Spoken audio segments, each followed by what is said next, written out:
ఎప్పటికప్పుడు తాజా వార్తలను అందిస్తున్న జీకే న్యూస్ కు స్వాగతం.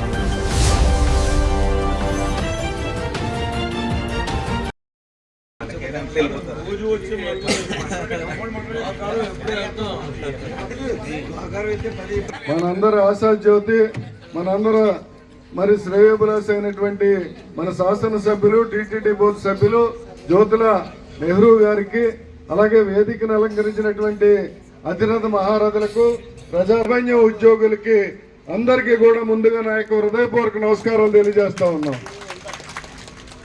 మరి ఈ రోజున మరి భూమిని రక్షించింది కానీ మరి భూమిని పండించడానికి రామారావు గారి టైంలో మరి పార్టీ స్థాపించిన తర్వాత 5 అవర్స్ తరఫున మరి పంటలు పండించుకోవడం జరిగింది. తర్వాత మరి రైతుకి మరి ఇక్కడ ఉన్నటువంటి విద్య రాజా గారు చెప్పడం జరిగింది, రైతులకి మరి మహిళలకు కానీ రైతులకు కానీ ఏ రకంగా మరి మన ప్రభుత్వం చేసిందని చెప్పేసి ఈ సందర్భంగా తెలియజేస్తా ఉన్నాం. మరి అంతేకాకుండా వైఎస్ఆర్ పాలనలో అస్తవ్యస్తంగా ఒకరి పాస్బుక్ ఒకరికి ఇచ్చి వాళ్ళ ఇష్టానుసారం ఒక విధిగా కూడా రైతులను అనేక ఇబ్బందులకు గురి చేసినటువంటి గత ప్రభుత్వం మళ్ళీ ఈ రోజు వచ్చినటువంటి మన తెలుగుదేశం ప్రభుత్వం, మన శాసనసభ్యులు, అలాగే మన ముఖ్య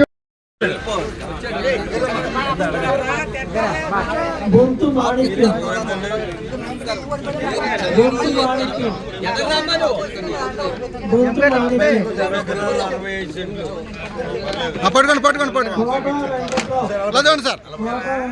ఎమ్మెల్యే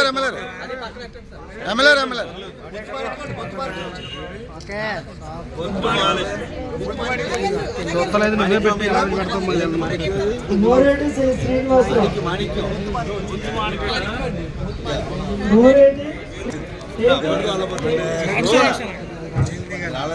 ఎమ్మెల్యే ఎలా చూడండి సార్. ఓకే గారు మీ పేరు చెప్పు. వెళ్ళి ఉమ్మడి ఎర్రజండి సార్.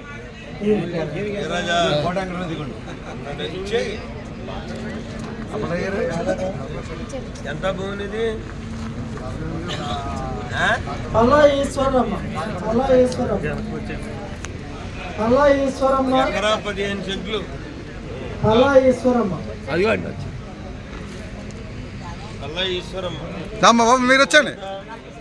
శ్రీమంతుల బాబురావు గారు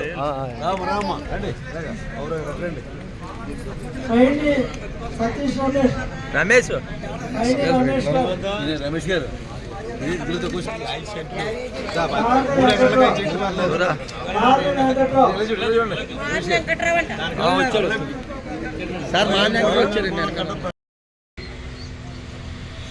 సత్యనారాయణ గారు,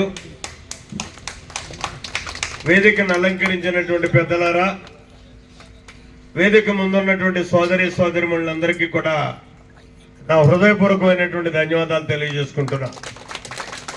పత్రికా సోదరులకి, మీడియా సోదరులకి నా ప్రత్యేక ధన్యవాదాలు. ముఖ్యంగా ఈరోజు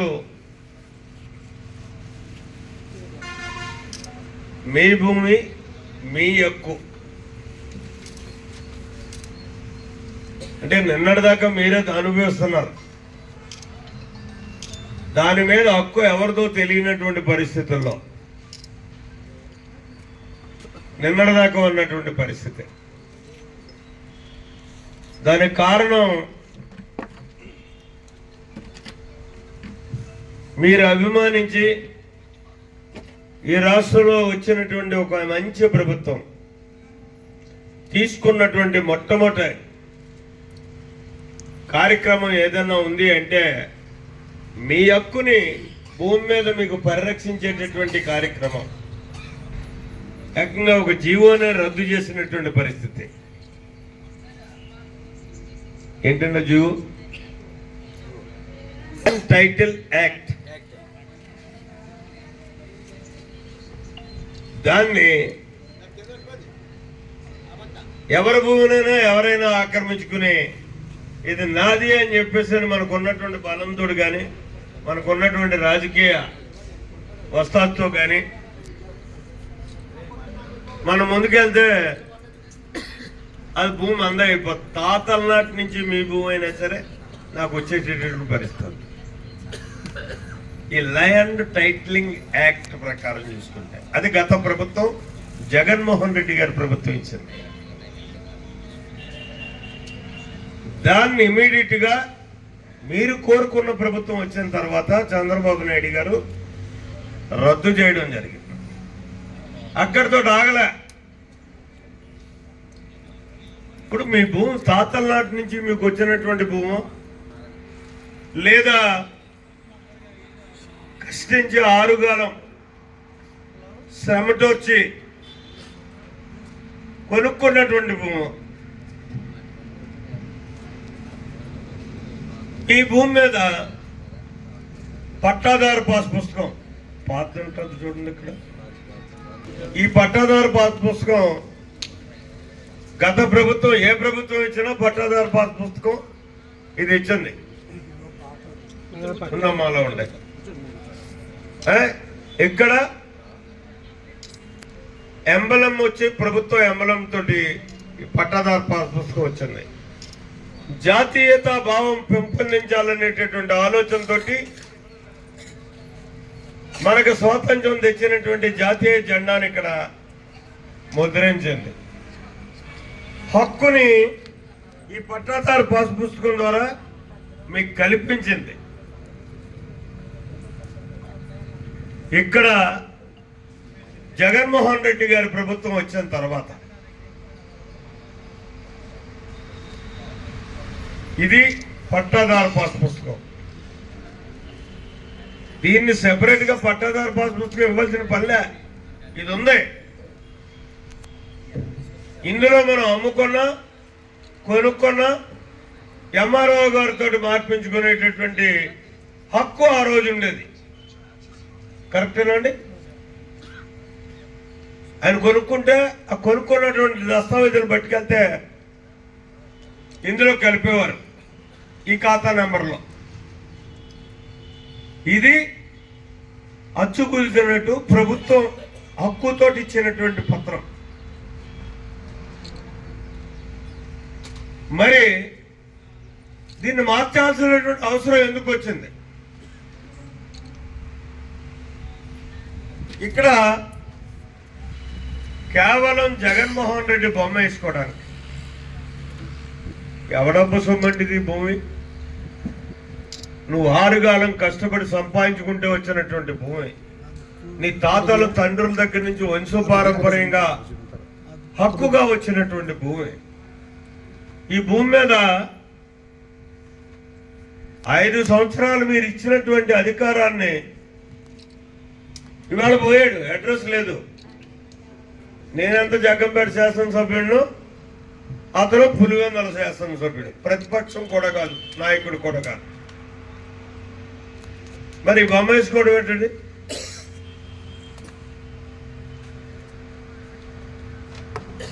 అంటే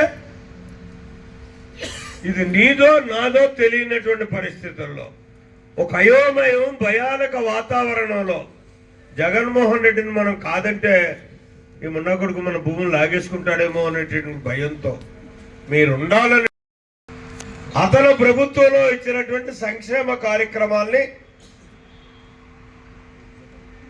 ఇక్కడ ముద్రించాడు వెనక పక్కనే. నేను దీన్ని కాదన్నా, కానీ ఈ సంక్షేమ కార్యక్రమాలు కూడా ఒక్కసారి మీ దృష్టి తేవాలి.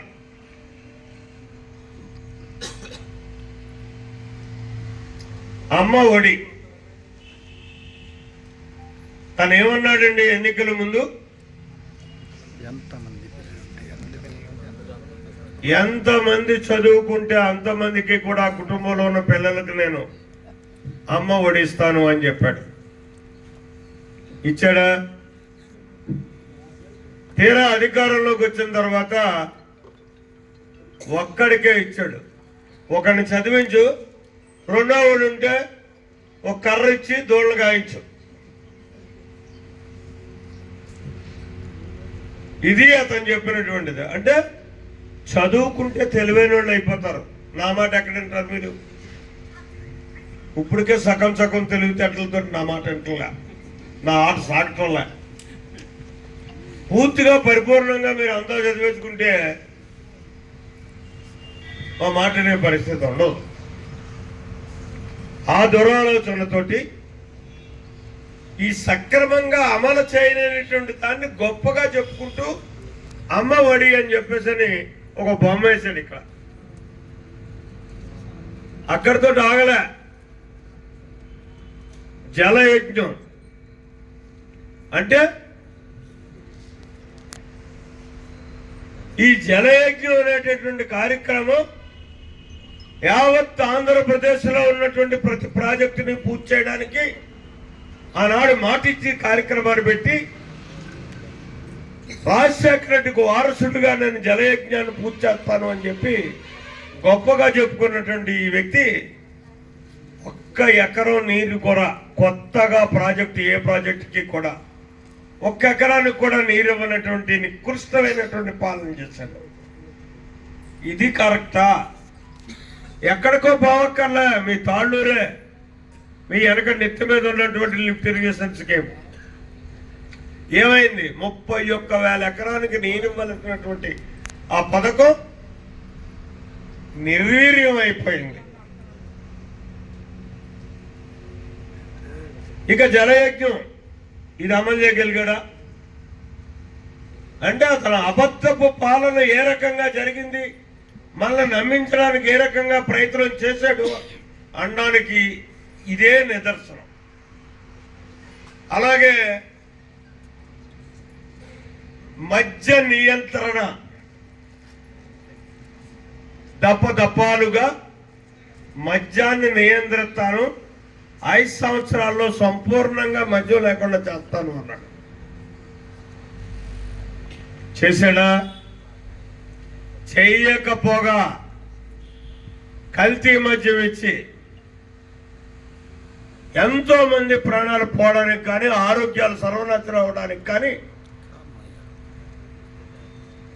కారకుడు అయ్యాడు ఈ పాలకుడు అని చెప్పేసి మనం చెప్తున్నాం.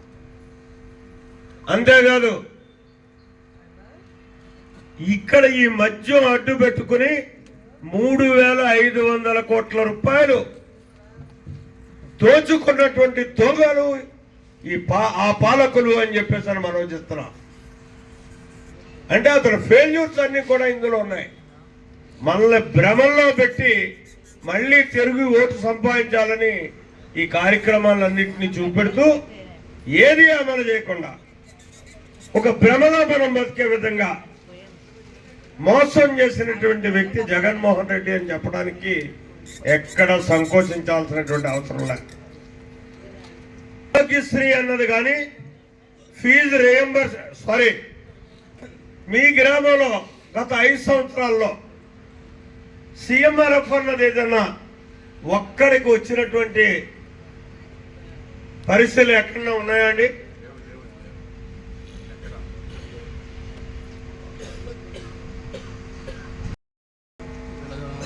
అదే హక్కుని ఇవాళ మీకు కూడా చూపెట్టాడు.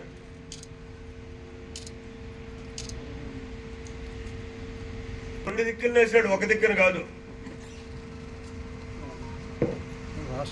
కోండ్రు శేషారావు గారు ఆయన బొమ్మ వేసాడు. ఇక నా బొమ్మ చంద్రబాబు నాయుడు బొమ్మ వేసుకోలే.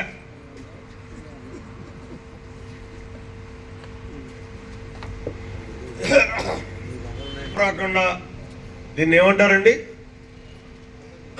వాళ్ళు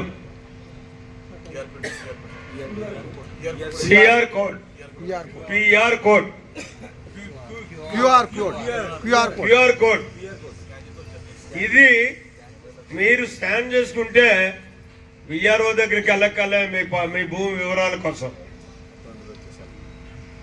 ఎంఆర్ఓ దగ్గరికి పోవక్కల్లా మీ సెల్లో పెట్టి మీరు స్కాన్ చేసుకున్నట్టయితే మీ భూమి యొక్క వివరాలన్నీ కూడా ఇందులో వచ్చేస్తాయి. అది పెట్టుకుని వెళ్తే సరిపోతే ఏ బ్యాంక్ అప్పుకైనా సరే.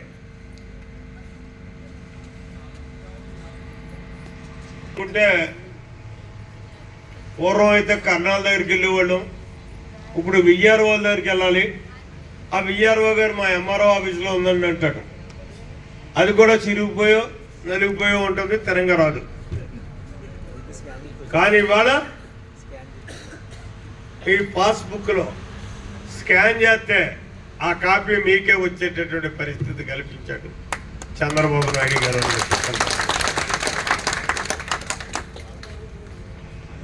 అంటే ఒక మంచి ఆలోచనతోటి ప్రతి ఒక్కరూ స్వేచ్ఛగా బతకాలి, స్వతంత్రంగా జీవించాలి, ఎవరి మీద ఎవరు ఆధారపడకుండా స్వశక్తితోటి ఉండాలి అనేటటువంటి ఆలోచనతో పనిచేస్తున్నటువంటి ఈ ప్రభుత్వం చంద్రబాబు నాయకత్వంలో పనిచేస్తుంది అని చెప్పి చెప్పడానికి నేను చాలా గర్వపడుతున్నాను. మీకు తెలుసు, చాలా ఇబ్బంది పడుతున్నాం. ఆయన ఎక్కడైనా ఫంక్షన్లు వచ్చేటటువంటి వాళ్ళకి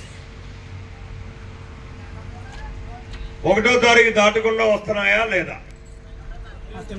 ఎన్ని ఆర్థిక ఇబ్బందులు ఉన్నా అలాగే ఇక్కడ మీకే కాదు ఉద్యోగస్తులకి, నాతో పాటు కూడా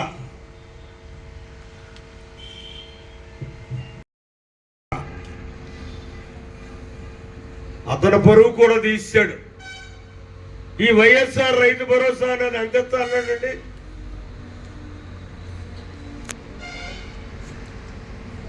12,000 రూపాయలు ఇస్తాడు. ఇచ్చాడా? 6,000 రూపాయలు ఇచ్చి చేతులు దులుపుకున్నాడు. ఇది అరకొరే, రైతులు కూడా మోసం చేయడమే. పేదలందరికీ ఇళ్ళు ఎక్కడ కట్టాడండి?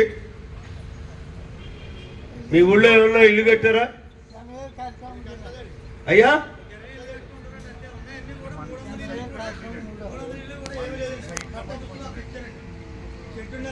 కొన్ని లక్షల మంది రైతులు ఉన్నారు. దీన్ని ఎలా చూస్తున్నారు, అమ్మో ఇవన్నీ చేతులనుకో జగన్మోహన్ రెడ్డి అని చెప్పి ఒక భ్రమలో పెట్టడానికి వేసినటువంటి బొమ్మ ఈ పేదలందరికీ ఇళ్ళు. వైఎస్ఆర్ రైతు భరోసా మాట్లాడుకున్నాం మనం. అలాగే వైఎస్ఆర్ ఆసరా, వైఎస్ఆర్ చేయూత ఎక్కడి నుంచి ఇచ్చాడు, ఎలా ఇచ్చాడు? గతంలో బీసీ కార్పొరేషన్, ఎస్సీ కార్పొరేషన్ అని 2 కార్పొరేషన్లు ఉండేవి. కాపు కార్పొరేషన్, ఈ 3 కార్పొరేషన్లోని ఉన్నటువంటి కొన్ని నిధులు కేటాయించడం ఆ కార్పొరేషన్లకి, ఆ నిధుల ద్వారా ఆ రోజు శాశ్వతంగా ఆర్థిక పరిపుష్టి కలగడానికి వివిధ పథకాలను ఇచ్చి, దాన్ని లోన్లుగా ఇచ్చి, వాళ్ళ కాళ్ళ మీద వాళ్ళు స్వతంత్రంగా జీవించడానికి అవకాశం కలిగేటటువంటి పథకాలు ఎన్నింటిలో తయారు చేసి గత ప్రభుత్వాలు ఇస్తే, ఆ డబ్బంతా తీసుకొచ్చి గొప్పగా ఈ భరోసాకి ఇస్తాను అని చెప్పేసి అక్కడ ఎగదొప్పి ఇక్కడ తెచ్చి ఇక్కడ పంచిపెట్టినటువంటి పరిస్థితి. అది అరకొర. రేషన్ కార్డు గురించి చెప్పుకోవాల్సి వస్తే, అతను ఎన్నికల ముందు 3,000 రూపాయలు ఇస్తా అన్నాడు. ఎప్పటికి ఇచ్చాడండి? 5 సంవత్సరాలు ఇచ్చి ఎందుకు ఇది? ఇందులో ఎక్కువ మంది ఓల్డ్ ఏజ్ పెన్షన్ ఉంటారు, వయసు మీరినటువంటి అవ్వా తాతలు ఉంటారు. అతనన్న మాటే అవ్వా తాత. ఈ అవ్వా తాతలు ఒక్కసారి కూడా 3,000 పుచ్చుకోకుండా లెగిసిపోయిన వాళ్ళు ఉన్నారు ఇతని పాలనలో. ఒకసారి తీసుకుని లెగిసిపోయిన వాళ్ళు ఉన్నారు. అంటే ఎంత దుర్బుద్ధి పాలన చేశాడు అనడానికి ప్రత్యక్ష నిదర్శనం ఇది. నిజంగా చిత్తశుద్ధి ఉంటే చంద్రబాబు నాయుడు గారు 4,000,000 రూపాయలు ఇస్తా అన్నాడు. ఏప్రిల్ నెలలో చెప్పాడు ఎన్నికల ముందు. అధికారం వచ్చిన తర్వాత ఆ నెల నుంచి ఇవ్వలే.